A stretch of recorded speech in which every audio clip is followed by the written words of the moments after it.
Badan Penanggulangan Bencana Daerah Provinsi Sumsel akan membentuk tim reaksi cepat penanggulangan bencana Provinsi Sumsel tahun 2022.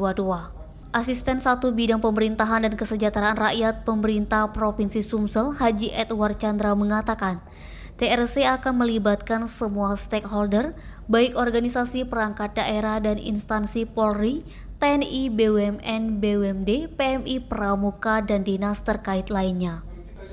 Fungsi TRC yang memberikan penilaian asistensi, telaah, dan kajian dengan cepat ketika terjadi bencana apapun, seperti banjir, angin puting beliung, dan bencana lainnya.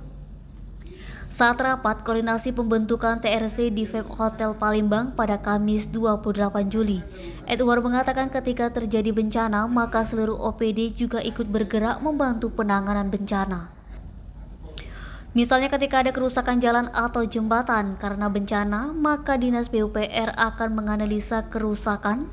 Begitu juga Dinas Pendidikan akan mendata sekolah yang mengalami kerusakan dan instansi lainnya juga berperan. Kepala BPBD Provinsi Sumsel Haji Iriansyah menuturkan, TRC akan membantu asistensi semua bencana seperti kerusakan fasilitas umum, kantor pendidikan, kesehatan, jalan, jembatan, air, dan listrik ketika terjadi bencana. Nabang, Sumeko TV melaporkan.